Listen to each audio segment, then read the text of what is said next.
Hey, Feminist Frequency listeners, we would love you to join our podcast community on Patreon. That's patreon.com/femfreak. My favorite episode was the episode about the mother. Did you two see that one? Yeah, I hated it.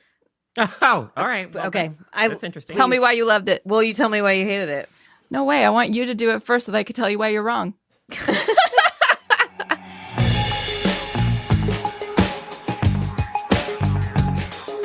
Welcome to Feminist Frequency Radio. This is episode 74, and I'm your host, Anita Sarkeesian. I am back, but unfortunately, Ebony is not because she's too busy losing all her money in Vegas this week. So I am joined by our dear, sweet Carolyn Pettit, as always. You know, you can always count on me. I'm always. It's true. You don't go anywhere, Carolyn.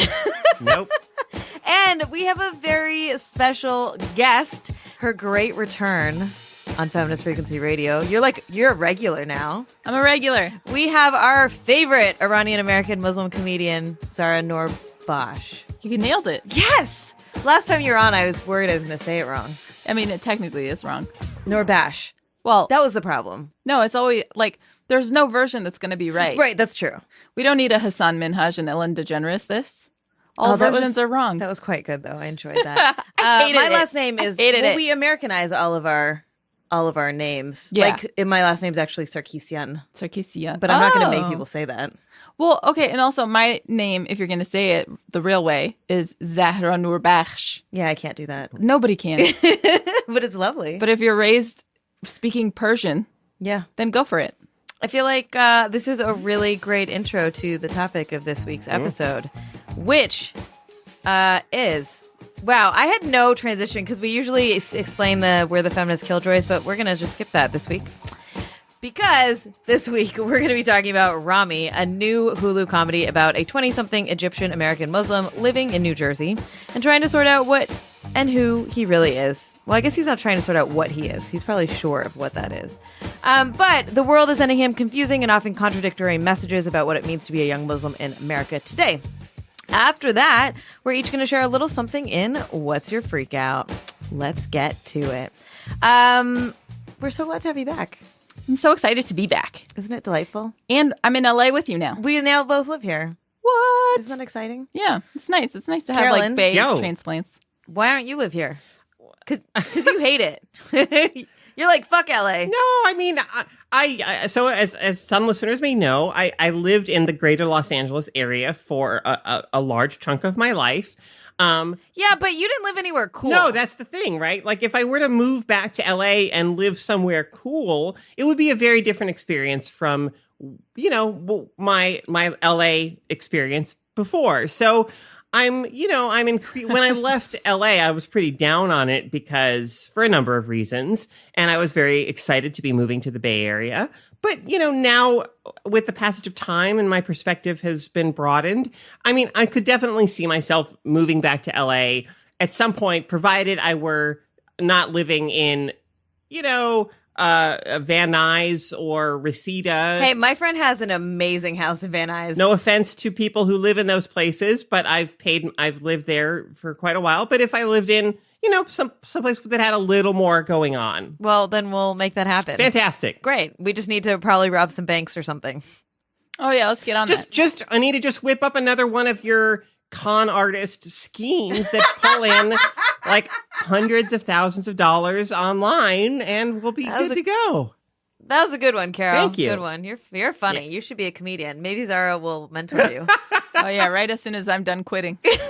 Oh, all right. Carol, you want to give us a little bit of entertainment news? I'd love to, Anita. Thanks for asking. All right. So this past week, the Time 100, a list that... Hey, what's that? What's the Time 100? I don't know anything about that. A list that never really means anything or ever has anyone interesting or worthwhile on it. No, that's a joke because Anita was on the Time 100. That's a joke. That's a joke. But this, you know, there's a number of, as always, a number of people on there that you're like, I don't like you. And anyway, this year, one of the people on the list is Ninja, the Fortnite, the massive celebrity Fortnite player. And, this actually coincides with something interesting that just happened on Ninja's stream. So in a recent match, after a fierce battle with another player who may have been cheating, so maybe it's understandable that Ninja was a little worked up, a little, on edge, but that doesn't, in my mind, excuse what happened.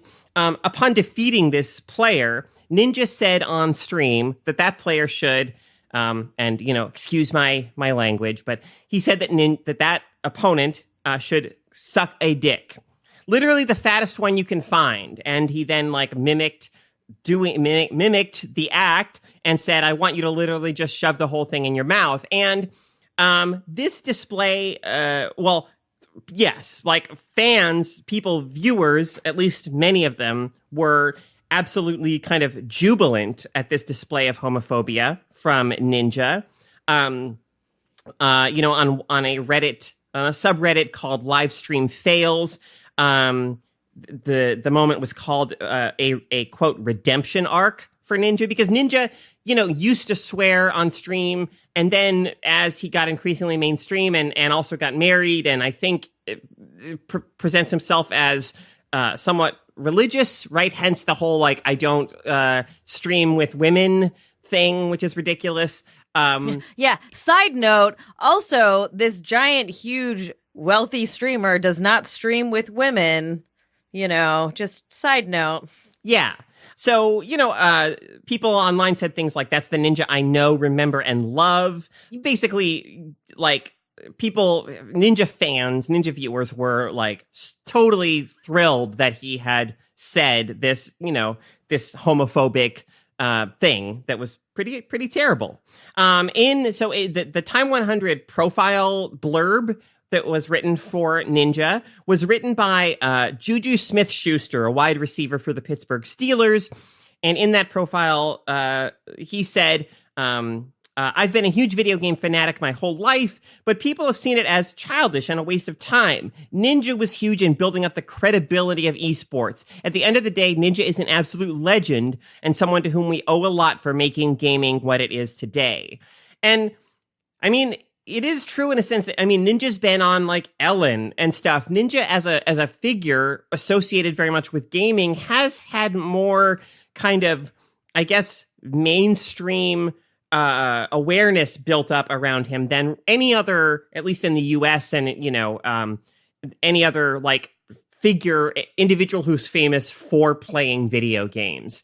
And but he doesn't necessarily represent the best of what it means to be a quote unquote gamer, though he may represent the truth or the of what it means. I don't know. Anyway, moving on, the E.L. James, the writer of the wonderful 50 Shades of Grey series, has released her new book, and it is called The Mister.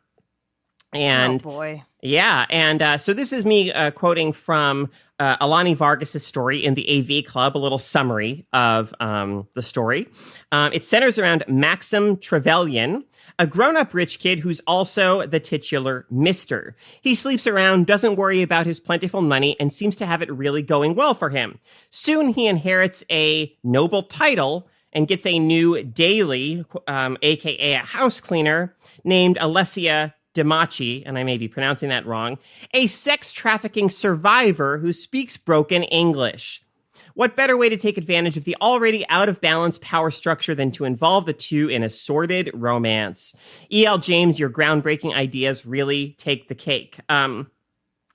Dana Schwartz, reviewing the book in Entertainment Weekly, gave it an F. The first F she's ever given to a book. She writes that Alessia's Albanian roots are basically a way to make her a meek, naive Eastern European woman who is in desperate need of a man to help her through. So beyond being poorly written, it's lazy and treats the PTSD that comes with sex abuse in a horrific manner. So, a lot of problematic elements, it sounds like, in the latest E.L. James book. So, anyway, maybe don't run out and pick up that one from your local bookstore or library. All right, Carol, where's our good news for the week? All right. Well, actually, Anita, I have to say I had to make room for this final story. And so whether or not it's good news, like I can't be the judge of that. Actually, for this final story, we have to go to you to get your feelings on this. Anita, Jason Momoa has shaved his beard. How are you coping with this? You didn't see? You didn't hear? No. Google it right now. Jason Momoa shaved his beard. So I was going to ask how you're coping with this, but given how you didn't even know that it had happened, I guess you haven't really been coping with this, but now you'll have to start coping with this. So anyway, yes, Jason Momoa. Oh, wow. Oh, that's weird. He shaved his beard. All right, here, but we talked about this. Wait, no, we didn't. We didn't watch Aquaman. I did, though. You watched Aquaman. I'm remembering now.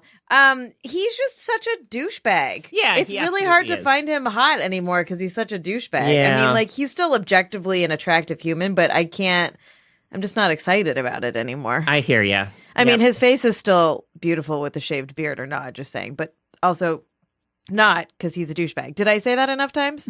I think we're starting to get the idea. Yeah. Cool. Well, great. Thanks for that. I feel like you failed in your duties this week to give us any positive news. Okay. Well, we can't talk about how Spock shaved his beard on Star Trek Discovery, but that might not be the right podcast for this. Hey, listeners, we love that you're tuning into our show where we deliver intersectional feminist analysis of pop culture every single week. You can help us keep bringing this sharp, honest, and sometimes funny analysis to you by joining our podcast community on Patreon. In exchange for your dollars, we've got some perks like early access, weekly bonus episodes, AMAs, and an amazing community that hangs out on our private Discord server. So please consider joining us at patreon.com/femfreak. All right, let's get into the main topic for this week. The new show Ramy stars actor, comedian, and practicing Muslim Ramy Youssef in a semi-autobiographical series about navigating contemporary life as someone who, as his character puts it, is just trying to be good.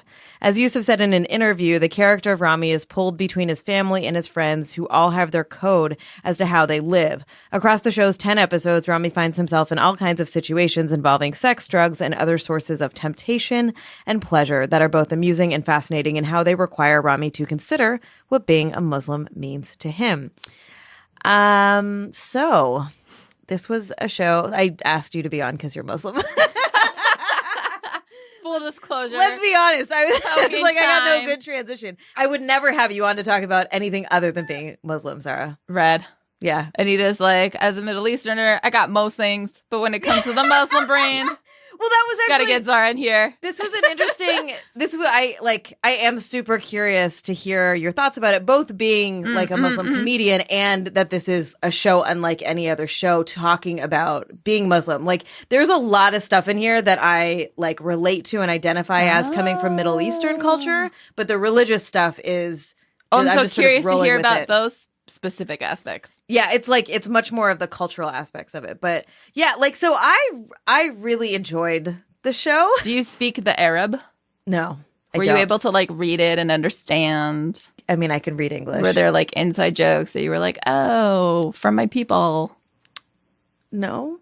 Like, I mean, there was definitely, for me, some of the cultural aspects of it were like the way that, I think that the like a lot of Arab culture comes out of Muslim culture. Although not all Arabs are Muslim, obviously, and so the stuff around gendered, like why the daughter is treated with such a heavy hand, and the son gets to get away with a lot more, or like the way that the super racist uncle, and like there's just a lot of aspects of like. The mom being this sort of sad housewife and like sitting around playing Candy Crush. Like, they're just all of these things that were a little real. When she was playing at the table, I totally immediately thought of your mom, how you say that your mom plays Candy Crush all the time. Oh my God. I don't know if she plays it at the dinner table, but still, that was like the first thing that popped in my mind is, oh, wow, Anita's mom also plays so Candy both Crush our moms. a lot. Both our moms. Candy Crush. Yeah. Is this like a Middle Eastern woman thing or just like I think it's a woman thing? middle-aged. I mean, not middle. I think it's a older woman thing. I think that's their demographic. I'm thinking it's a like real stressed out woman thing, because like I have a couple professor friends, and like I've come to the conclusion that if you're a professor at a university, you are of the most stressed out people. Probably among them. Like, I think it's like up there with like nurses, like in terms of like stressful jobs, like high stress Professors? jobs. Yeah. Yeah, but they are all tenured and shit. They don't need to worry about getting fired. No, because like now there's also like call out culture within the classroom. That's right. Shit. That's also coming from young men's rights activists that are in your classroom that are participating in call out culture. Like my friend described her day and I needed therapy. Yeah. Yeah. Like not just a day out, like I needed therapy, like from hearing about her day. It was so much. There was, so we can get into the details. I'd love your general thoughts, but like the 9/11 episode, there was an experience that really really resonated with my experience in that time in my family and how we reacted to that as well. Tell me. Okay, so in the show, there's an episode where it's just about Ramy when he was 12, and so there's some like cute online message board like ASL stuff, like age, sex, location, a throwback to that time. So 9/11 happens, and obviously Muslims are targeted, and his friends are like, "You're a terrorist now." Mm-hmm. So again, not trying to put myself into this category, but I do remember terrorist. Yes. I don't want to put myself in the category of a terrorist, although some people do think of me that way. How about you, Caro? Are you in that category? Carol's too white. I've never really had to think about that before. So when he puts the American flag up, I was like, what my mom did when I got home from work was she put American flag stickers on all of our cars. Wow. And I lost my shit. I got so mad at my mom. I screamed at her. She went out there and scraped all of the stickers off. And in retrospect, I realized that I was being such a horrible child because she was scared. We were like we were a little bit different. We were the Middle Eastern people on this block. And she was worried that we would be targeted for that. But she never said those words to me. I see. Even today, we've never really talked about it. But it was definitely that moment where people who can be identified as brownish, right, felt that tension of, we need to not be targeted or whatever, right? How do we get caught up in that? So kind of so different, but also as soon as he put that flag up, I was like, yep, I understand that feeling. I mean, I just had such a different 9/11 experience. It was really interesting to also see kind of the demographic who was a kid at that time, because I was in college. Yeah, I was 1 year out of high school.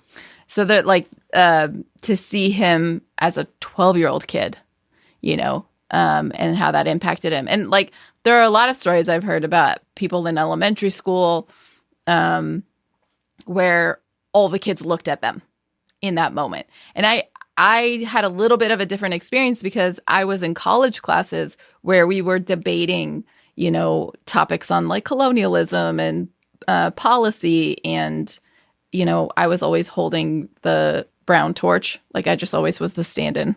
I mean, in Danville, California, Right. that whole like East Bay swath of white, like I was the stand-in brown. Like, are we talking about Native Americans? I'll be the stand-in brown. Are we talking about colonialism in India? I'll be the stand-in brown. Are we talking about, Yeah, that's so fucked up. When 9/11 happened, then I was again the stand-in brown, but like the tone was so different, and it was jarring because like a day ago, everyone was like, we were having this healthy discourse, and then all of a sudden it was like, there is no room for any complex narrative. It needs to be, you are on our team, period, done. So there was that. Also, for me at that time, like we weren't thinking about our family having to put flags up or anything like that. We had a lot of community support. My brother had cancer at that time, and it was because of the actions of a really racist doctor who kept getting in the way of his care, saying, I know your people, you treat your sons like princes. He just has growing pains. I'm not signing off on an MRI. And we were in the middle of a multi-million-dollar lawsuit against him. And when 9/11 happened, the lawyer dropped the case. No lawyer would pick it up. And finally, one lawyer said, listen, 9/11 just happened. There's no judge or jury in the world right now who's going to see you with that thing around your head and side with you against an American doctor. And so that shitbag is still practicing And so I come from a very different, like 9/11 kind of experience. Yeah. What did you think of the episode or the show in general? I think along those lines, like, it was so far from a lot of my own personal experiences that I'm like, I don't think this show is for me. And I'm totally cool with that. Like, I'm totally cool with that. With some of the things that I like that he's doing is saying, that it's specific to his experience. I like that he's not trying to capture every Muslim-y experience. Times where I don't dig it is when we're not hearing like what sect he is, or the specificity of his cultural background. Do you think that was intentional? I don't know. I don't know if that's a fair question, but that didn't occur to me until you just said it. And it's like, oh yeah, of course. Just in the way there's so many different types of Christianity, why was that never addressed? I mean, I'm going to say on behalf of all Shia and other sect Muslims, sometimes y'all Sunni Muslims like to just say, I'm just Muslim, and erase everything. And I like, there are ways that like in the Muslim Twitter land, I'm actually not, I don't even know if I'm on Muslim Twitter, but I still don't understand Twitter. I still don't know why we use it. But like, there are a lot of folks, I think, who don't know that they participate in that. And so in that regard, I don't know that necessarily the show does.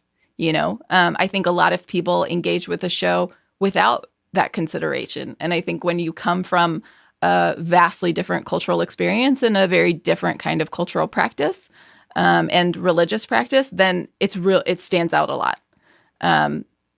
Also, just in terms of like the age range, like I said, I didn't grow up during that time.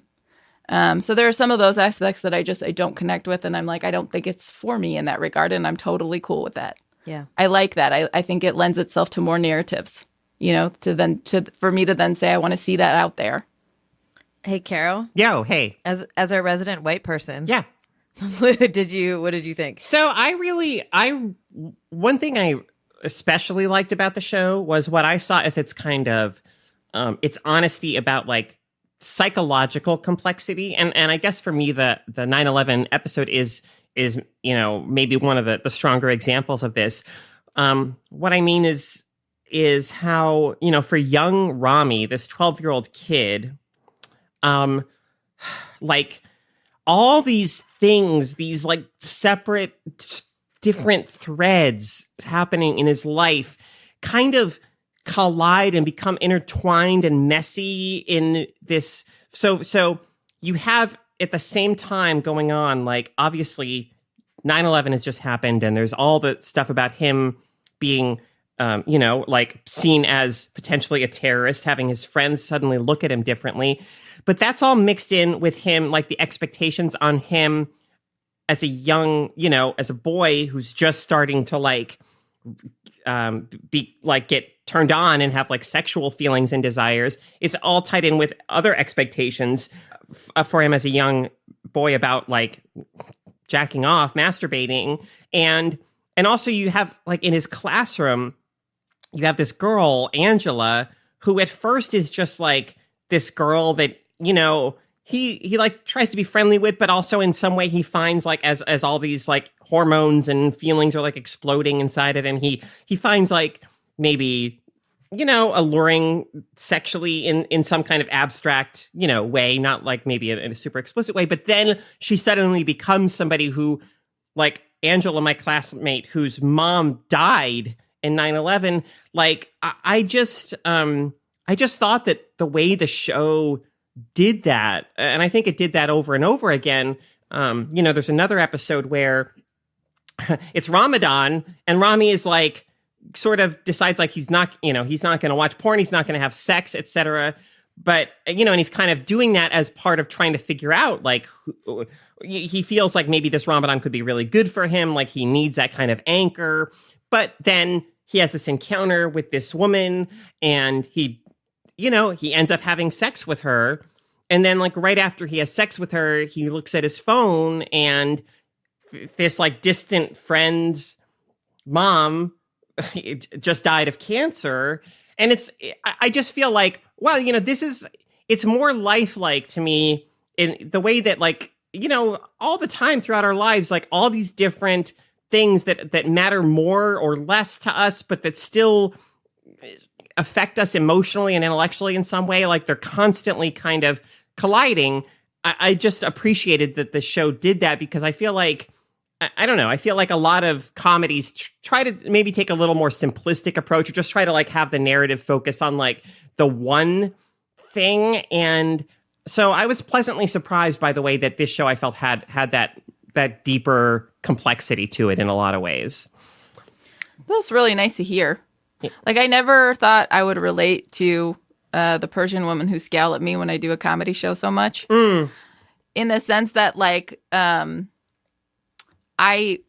hearing you talk about it, Kara, I like feel all of this like weight listening for how people outside of the American Islamic experience are relating to it and what they're taking away from it. And the stakes I could feel in my blood pressure are like so high. Yeah. And so I feel so much relief, for example, hearing you talk about all the complexities that you walked away with, because I was so afraid of simplistic takeaways. Yeah. I mean, another moment for me that stuck out, and this is purely just like on a more of like a one-to-one level of, I can relate to this in my own way, which I say, I want to be very clear. I'm not trying to like say, do that thing of, it's not about Muslims, it's universal. Like, no, it's absolutely about like a specific Muslim experience. But nonetheless, there was this one thing that in my own different way I related with, is like, so Ramy is at this party, and there's this girl, Sarah, I think her name is, that he's been hitting it off with and he really likes. And then like she does E, and he's kind of like, but she just goes ahead and does it. And she kind of expects, like, she does it kind of expecting that, of course, he's just going to, why wouldn't he also do it? And they can have this experience together. But then he's like, well, no, I mean, I can't, I'm not up for that. And I feel like, I guess like that moment resonated with me in the sense that, when I'm in like social situations and maybe I'm trying to like meet people, just because, I have like hangups about, or I don't want to say hangups, but I have insecurities about my body. And I just have a lot of things that I feel like there are all these expectations in those areas of like, people are just down for this. They're down to do this. Like, you'll do this. Like, it's fine. And I hit a wall in a lot of those situations of like, no, let's slow down. Like, I'm not ready for that yet. I need time. I need trust. And I appreciated that. Like, and it can make you feel like super like an outsider, or like somebody who's never going to fit in or never going to make the kind of connections that you're looking for. So in that moment of Ramy, like kind of sticking to his principles and not doing it, but also obviously feeling kind of like left out and conflicted about it and everything, like I related to that in my own way quite a bit. I actually think that the point you were making earlier, you qualified a lot, being like, I'm not trying to erase the Muslim experience from this. I think the reasons that shows like we are seeing now, I'd put this in the same orbit as Shrill and Master of None and Insecure, where it is these very specific identity categories, and you're learning, we are invited into that perspective and that life experience, but that there are these broader messages that we relate to as we're watching it. Yes, so, for example, like Ramy trying to figure out his identity as a young 20-something-year-old is no different than almost every other young 20-year-old, except it's through his particular lens, which is conflicting through cultural intersections and religious intersections, right? Absolutely. I will say, though, that like there is something the show does that I'm not a fan of, that is different than what I see in Master of None. And it could be wrong. I have to like go back and check, which I have no interest in doing. But here's my factual opinion. Like in Master of None, I recall like some of my experiences around that being that when there were educational moments, that they kind of let it just be an educational moment. And it was coming from the characters as like, did you know blank, blank, blank? And then we would hear multiple different characters and multiple different generations commenting on that. Where in the show Ramy, what I see instead is him explaining faith practices on behalf of all Muslims as a Muslim thing that we do, and then the Muslimish ways that his parents and him engage with that. So then it's like, here's the objective standard practice. We're supposed to fast, right? And then his dad is like, be quiet, I'm watching television, I'm going to miss blah, blah, blah. So it doesn't really give room for it to be, you know, for there to be this separate conversation about the pressure to educate. And then his sort of trying to learn about faith himself as being different. And because those two are flattened, then all of our educating about what is standard Muslim is then via him, which is unfortunate and I don't love about it, and is what it is accomplishing. So in that way, then his show is serving as an educational tool, which is in contradiction to his aim, which is to just have agency around his own personal experience. Like, I'd prefer him say, you know, like, I kind of want to fast. Like, what do we do for fasting? You know, and then have him go on that quest, as opposed to vernacular that says things like, you know, don't Muslims do this? Don't Muslims do that? I don't love that. I feel like, too, the flip side of what I was saying earlier is that we, like, this is the most humanizing show I've seen about being Muslim, right? And, like, there's one. Not that there aren't representations that are better, but it's one, which is a young dude and his dude friends. And very dude friends. Very dude friends, which I have problems with. But all of these shows have your, like, asshole sidekick friend, which I think, and when it's men, it's often really, like, sexist. And I had some issues with the way that they played off of each other, even though, like, some of it was still funny. It was also kind of cringy because you're like, this guy is such a fucking douchebag. I'm saying that word a lot. I should stop. Anyways. But part of the problem is, like, we put so much pressure on these shows that are that, like, when there should be 20 shows that are doing this, right? That show varieties of different ways that people present and exist as Muslim. And, like, I think, you know, like, the very first episode, he's hooking up with someone and she's like, oh, I thought you were, like, culturally Muslim. Like, I'm culturally Jewish. And, like, that, you know, like, I could see that show existing as well, of, like, what it means to be culturally Muslim and not religiously Muslim and all these different things, but those don't exist. So, like, this show is now holding the mantle, and, like, yeah, you and the millions of other Muslims in the world are probably like, yeah, it's not really my experience. I mean, yes and no. Like, some of the reason for that is because of the conservative Muslim hold on what is and isn't Muslim. Like, this is a problem that religious people have, that religious people need to have a conversation around and deal with. If we're going to be in a situation where we're going to say objectively, religiously, this is what's right, then we will always have challenges with representation. Folks within the Muslim community, within the Muslim world, within Planet Islam, need to be able to refer to each other as interreligious and interfaith. So they have to be willing to do that. So that's tough. On top of that, they have to be willing to let women take the lead. That's tough. So then instead what you're going to get is this Muslimish guy, a young man, and who gets all the allowances to be ambivalently Muslim and be ambivalently sexual? Young men. Yeah. This show would not happen like this if it starred a woman. I'm saying there's a reason. Yeah. My favorite episode was the episode about the mother. Did you two see that one? Yeah, I hated it.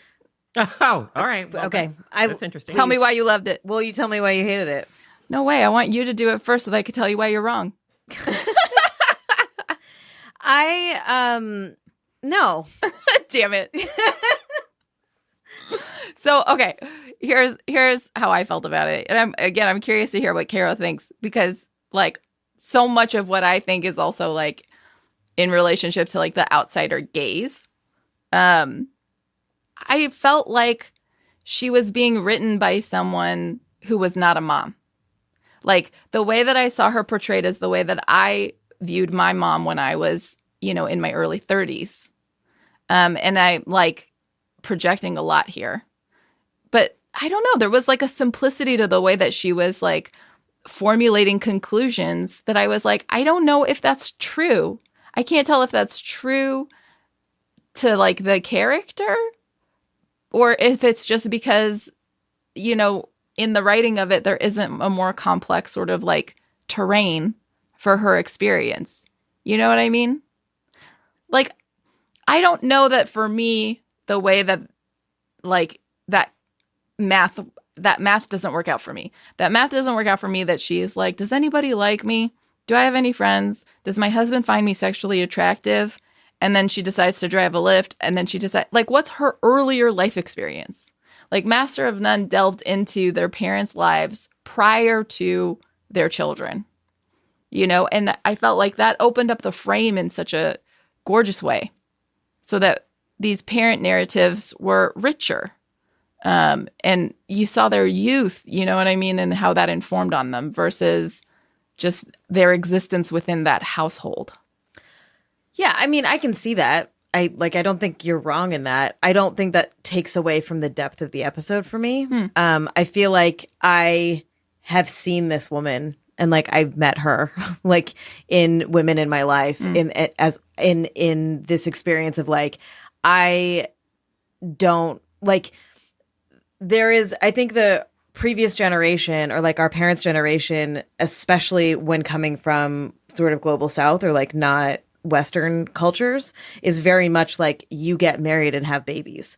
And like whether they're arranged marriages or not, the courting process at that time was like you don't date. Someone like proposes to you and you get married kind of thing. And then you have these kids and that's your entire identity. And so when you get older and your kids are about to leave the house or they don't need to be cared for anymore, I think there's this big sense of, well, who the fuck am I? And what have I been doing with my life? And I kind of hate my husband. And like my kids treat me like shit or aren't around or whatever. And so I thought it was very humanizing in her being like, nobody likes me on Facebook because I haven't spent any time building these relationships because I've just been focusing on like feeding my husband and raising my kids. And like, I'm not an interesting person because I don't have anything to offer anymore. And that like that deep existential identity crisis. And like, so then she's like, I'm going to drive a Lyft, which I think is fucking hilarious. Yeah, that like, was awesome. I hope she keeps driving the Lyft. Right? Like I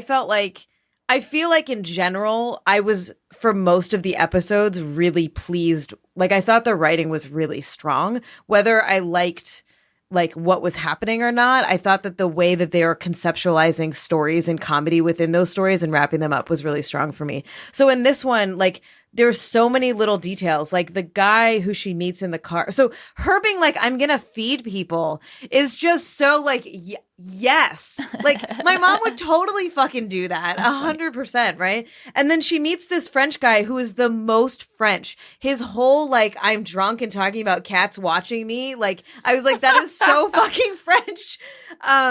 And then her, like, getting her hopes up in this way that you're like, oh my God, what is happening right now? Like, why would you even? And the moment when his wife gets in the car and she's just like destroyed, even though all of it is ridiculous, I feel like it comes from this place of desperation.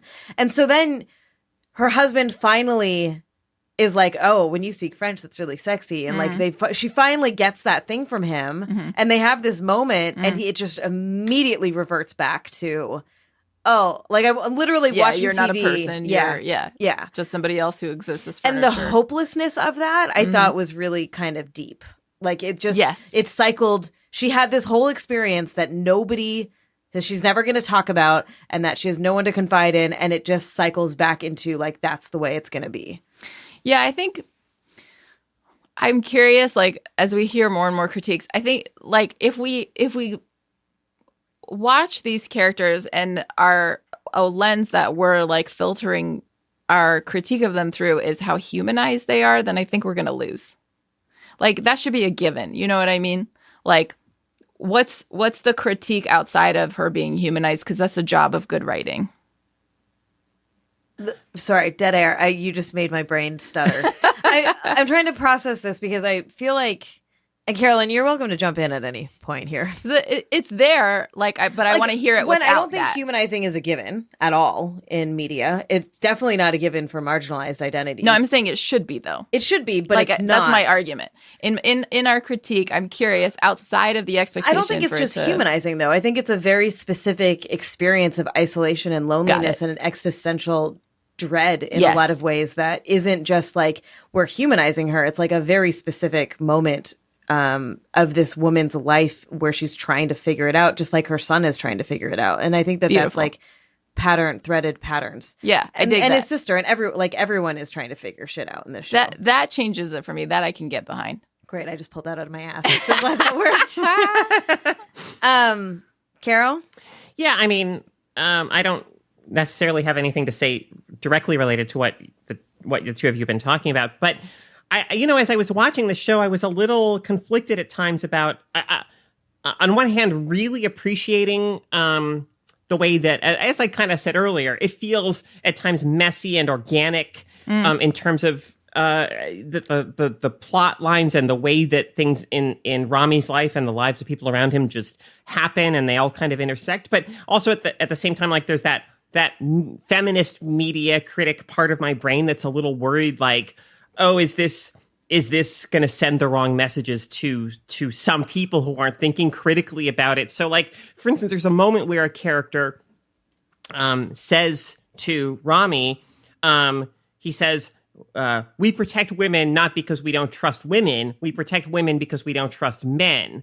And, like, I fully believe that character would believe that and would say that.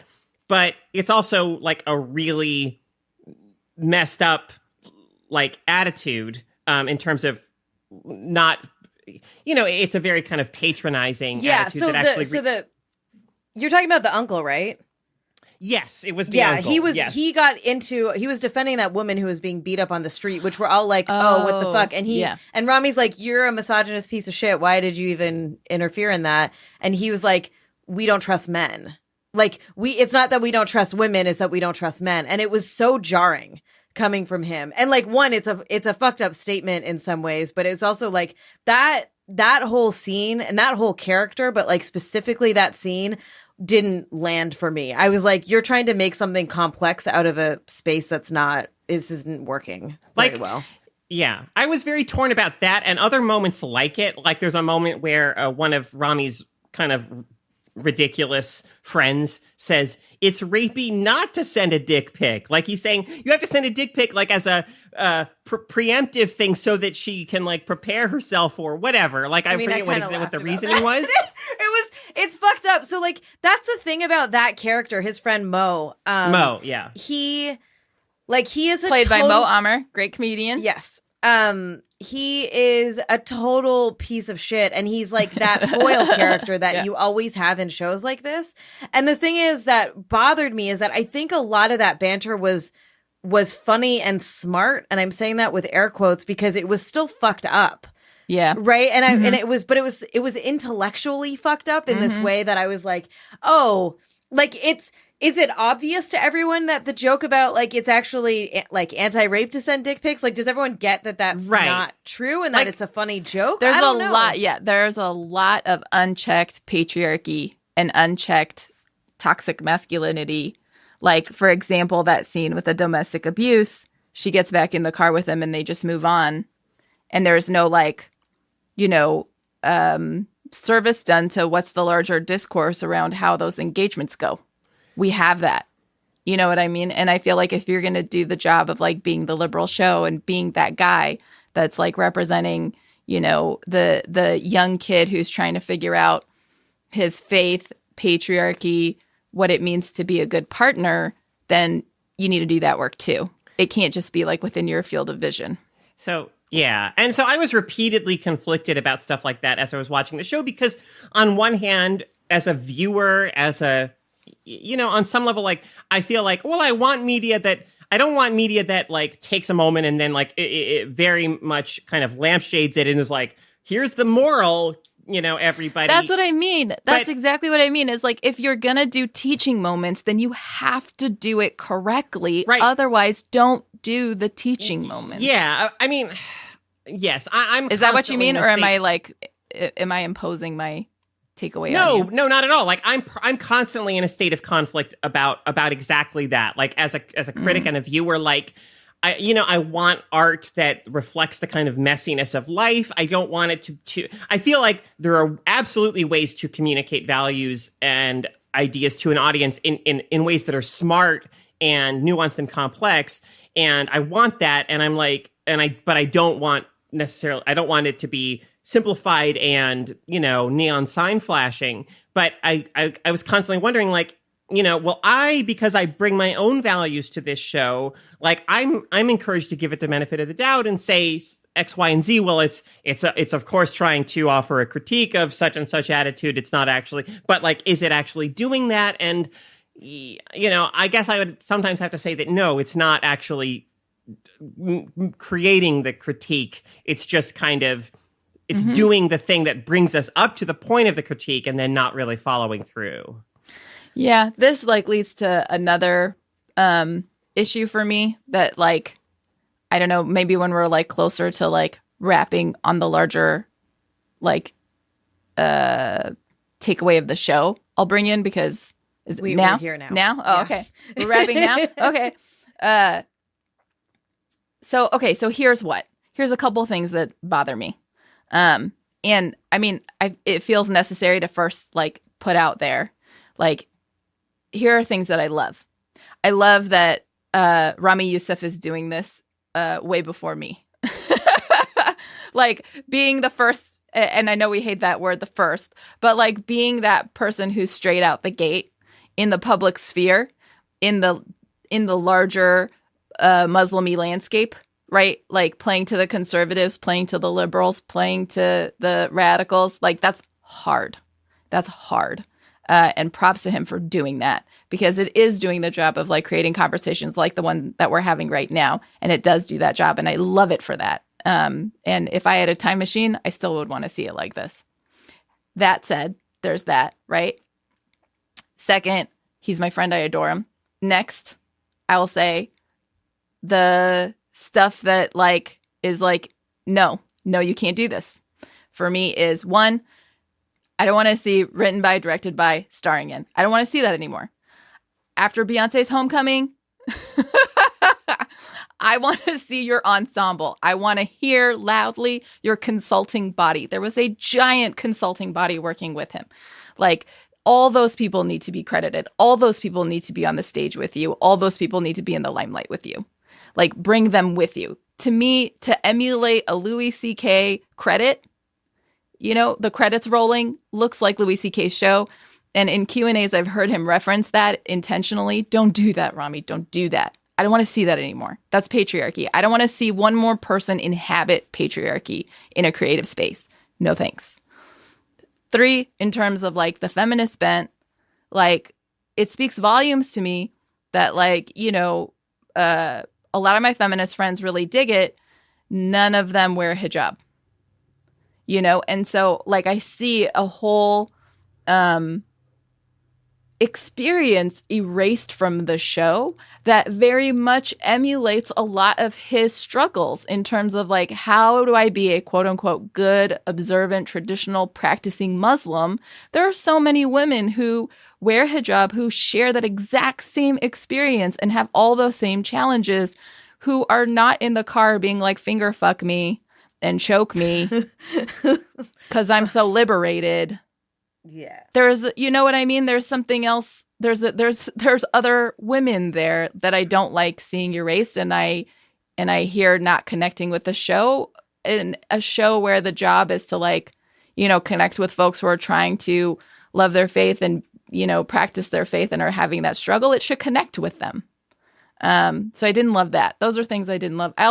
It's not okay for me to have Osama there spouting stuff that activists are trying to get across in a very intentional and meaningful way. You now have their words associated with Osama bin Laden. And I don't care what you're trying to do. If one of those things is to create conversation with Osama, guess what? Muslims don't need that. He's been the cause of conversation for a lot of years. Like, you got to be careful with the boogeyman. That's not cool to me. Sure. Let's talk more in the bonus about some of these things. So I think you bring up a lot of good points. One thing I do want to say in the main, though, because we didn't get to it, is that I think that we so hardly see representations of disability in such humanizing, genuine, sincere ways played by people with disabilities. And so I just wanted to... We can get into how that representation worked out, but like that, I felt like this character being Steve, being just like his friend that he hangs out with is... And in real life as well. Great. They have been friends since 3rd grade. Well, great. And I think that there's... Anyways, yes, great. We will talk more about all of these things in the bonus. So if you want to hear that, just go to patreon.com/femfreak and, hit that become a patron button. I don't know what that button actually says, but you know what I mean. Patreon.com/femfreak. All right, we are going to race through our freakouts this week. I believe, I might be wrong in this, but I believe that when I am gone, the children rename this segment. So we are back. I can neither confirm nor deny that suspicion. We are officially returning to What's Your Freakout? Carolyn, you want to get us started? Yeah, this it's a quick one. I'll do a quick one this week. So Killing Eve is back on the air. Yay! And this was a show that last year it took me a little while to really get into it. I watched the first few episodes and I was like, it's interesting. It's interesting, but it didn't fully grab me. And then I finally went a few more episodes, and then I was like, okay, now I'm hooked. And so there's I've only seen the first 2 episodes of the second season so far because they're being released one a week. But already, God, who releases that things one a week anymore? I know, so annoying. Yeah. But Sandra Oh, already like just in the because without spoiling anything, the ending of season 1 is quite the emotional and physical event. Like, it's very intense. It's extremely intense. And to see Sandra Oh as her character Eve Pilastri kind of in the first episode, like reeling from that and coping with that in all these wonderful, believable ways. She buys like a huge bag of candy at a candy shop at I don't know, at an airport or train station or something, and just sits there like just eating the candy kind of in her own little world. And other things happen too. Like it's just, again, it's such a pleasure to watch Sandra Oh as an actor for me. I just think I've loved her for so long. Like, yes. And I can't wait to watch the fact that she now finally has like a role that is worthy of her after really doing great supporting work in all these movies and TV shows and things. Like, I just couldn't be more thrilled. And so if you're not yet on the Killing Eve train, I highly recommend hopping aboard the Killing Eve train, because I love being on killing trains.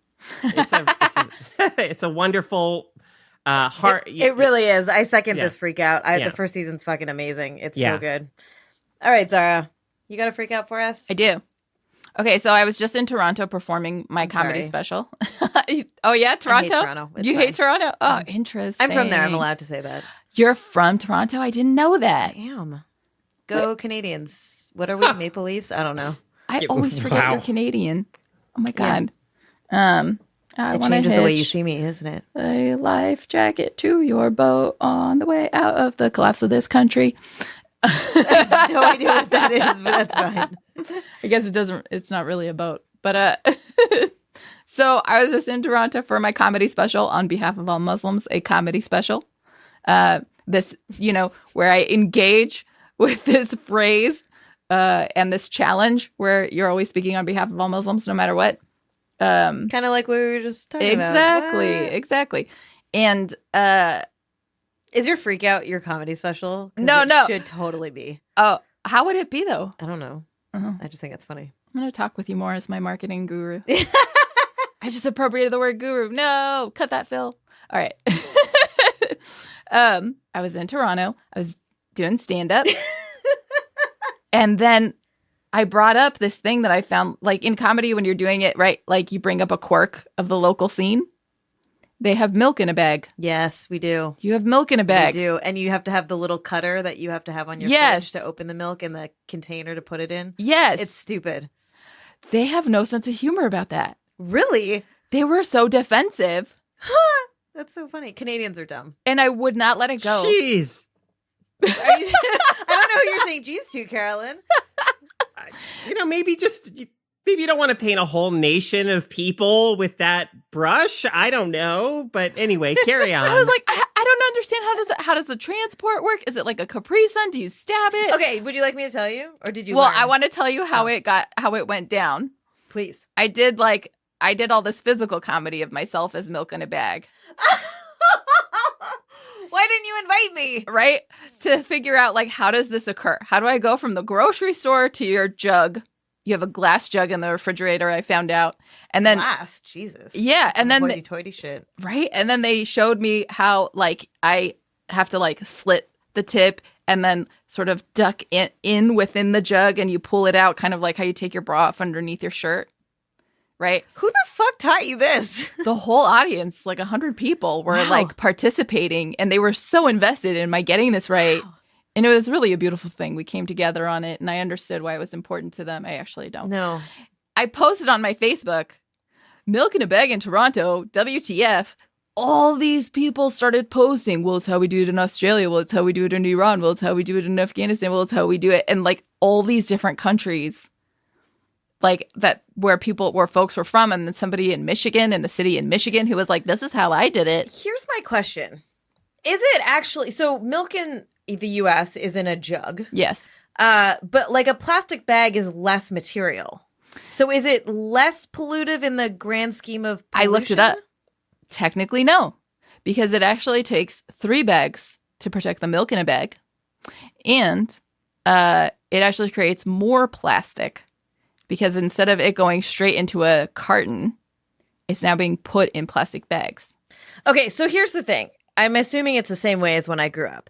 Is you go to the store and you buy milk. Yeah. And there is one bag that holds 3 little bags. Yes. That contain the milk. Yes. And at home, you have what looks like a pitcher. Uh-huh. And you stick one of the jugs, or Yes. one of the bags into the pitcher. Yes. And then you have the little thing on the fridge and you slit it off and then you pour. Yeah. That's... I don't know about this wiggling bra thing that happens. It's very straightforward. But nobody pours, just you. They found pouring very inefficient, this crowd. So what do they do?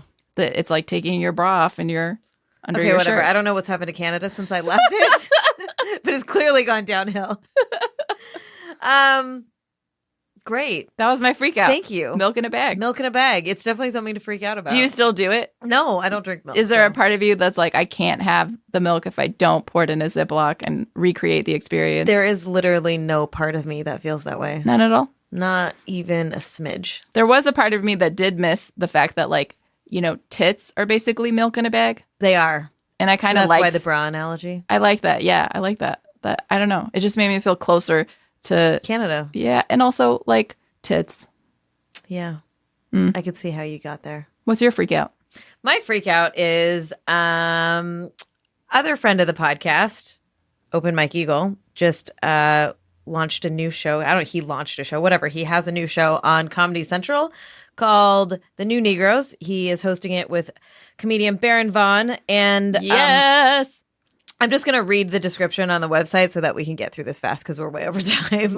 The New Negroes with Baron Vaughn and Open Mike Eagle is a socially aware stand-up and music series. Vaughn and Eagle took inspiration for the series and title from the term New Negro, as popularized during the Harlem Renaissance, and it refers to Black Americans speaking up, telling their own stories, and affirming their various identities to dismantle outdated assumptions and beliefs.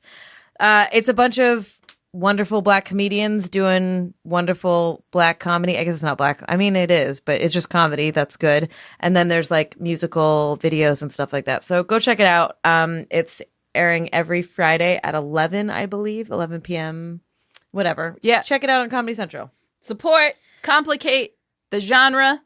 I love it.